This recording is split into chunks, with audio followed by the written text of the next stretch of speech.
I'm here with Charter Oak athletic trainer Matt Simok and athletic director and football coach Dominic Farrar. And gentlemen, yesterday we had quite a unique situation here yesterday where Charter Oak, the California girls soccer coach, he collapsed in the middle of the second quarter, and you guys take it from there. I mean, he was on the ground, and Matt, tell me what your first reaction was. He apparently had cardiac arrest. We learned today that he had suffered from a heart attack. You guys went right to work. Yeah, so I got the call. The refs and all the players were panicking, saying trainer, trainer, trainer.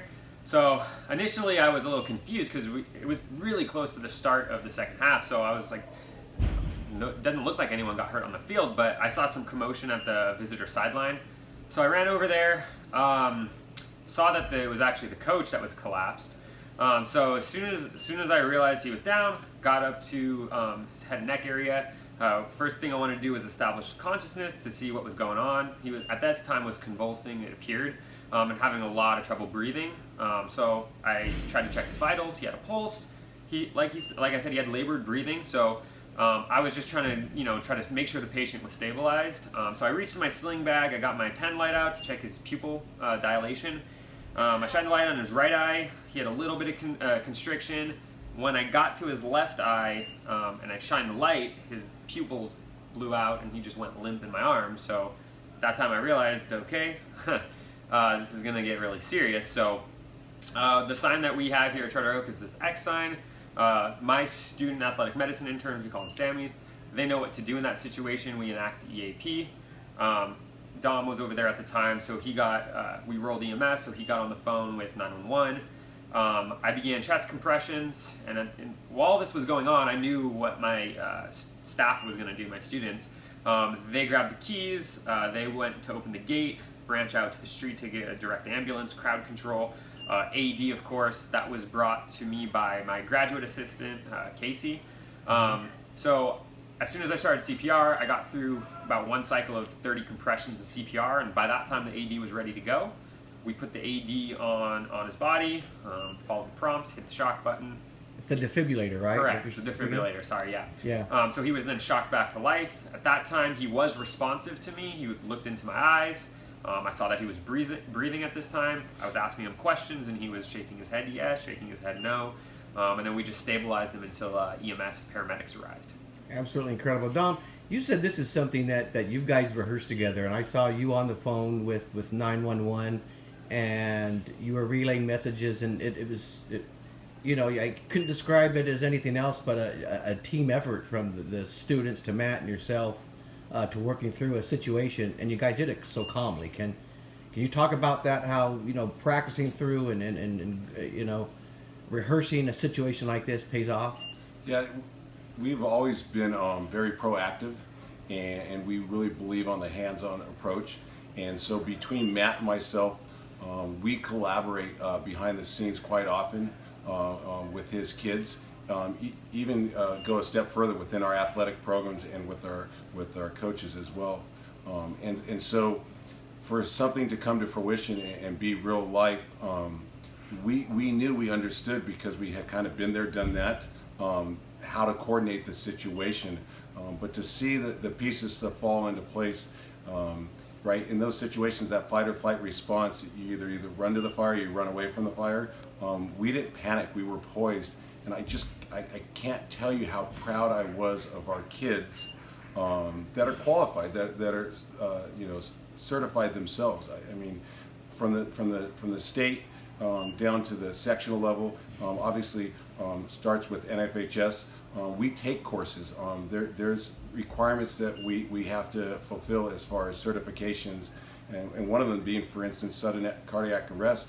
And so the communication that went on and the cooperation where people were just allowed us to ultimately, it became more than a job at that point, was something that was obviously, selfishly speaking, near and dear to my heart, given what we've gone through in our community with the loss of my father. And so when you have somebody in a critical situation and you look at their entire community just literally looking at us like help, save him, is a testament to Matt and his kids in the program, as well as the support that we get from our site administration and district administration. We know the value and the worth in having a certified athletic trainer and having a sports medicine program that works real closely and in conjunction with our athletic department. The bottom line is we're in educational athletics, correct? And so as shepherds and servants to our kids, is our job to continue to educate them and enlighten them. So when these situations arrive, how are you going to react? And I thought how we responded last night was a miraculous moment and a memory that, thank God, we were able to save somebody's life. And last thing, people who are listening to this, they may be surprised to find out that less than half the schools in California have certified athletic trainers on site with defibrillator equipment like you had for an emergency situation last night. Had this happened at some school that didn't have the necessary people on hand, it might have been a different situation. I know there's legislation they're trying to push through to make this a requirement. Speak to how important that is. Obviously, what happened yesterday is probably all the testament you need to why you need it. But speak to it, Dom, how passionate you are and how you want to try to see this through, because I know there's legislation they're trying to pass. With Ron at the state level and Rob at the sectional level, kudos to them. They've chosen for us as athletic directors in athletic administration. We feel very passionately about advocating and supporting athletic trainers and making sure that state legislation gets through. It's been an initiative that CIF has given us the charge and empowered us with this year, and to see something happen at an intimate level on our property is a testament to really their value and worth and the necessity of them on each of our high school sites. When you start looking at data and you start crunching numbers, statistics don't lie, numbers don't lie, and I think, Matt, you can explain in terms of the magnitude of why we feel so passionately about making sure that each of you get your just due. Yeah, I think there's always been a misconception as to what actually an athletic trainer does, a certified athletic trainer. The reality is, and the unfortunate aspect about it is, California is the only state in the country that does not have title protection for an athletic trainer. Something we've been trying to get passed through legislation for over 20 years now. Essentially, there's nothing to define what an athletic trainer is, whereas like if you're a nurse or a doctor, you have to provide your state credentials or board certified credentials. California is the only state that doesn't require an athletic trainer to do so. So, some 18-year-old kid can just right out of high school say, hey, I'm an athletic trainer, and a school could legally hire them to perform that function. So it's really important for my profession to legitimize itself as one that's of value and of worth and of merit. And in order for CIF to help support that, what really needs to be done is we need to first recognize the profession in California so that when we are mandating athletic trainers to be provided at athletic events, they're the proper qualified, board certified, and nationally recognized providers. So our function as healthcare providers isn't just to save lives, but it's also in the evaluation and treatment of all sorts of orthopedic and sport-related injuries. But saving lives is the one that we focus on the most, because ultimately the consequence of that is very great. And I think that's where we're fortunate, we're blessed.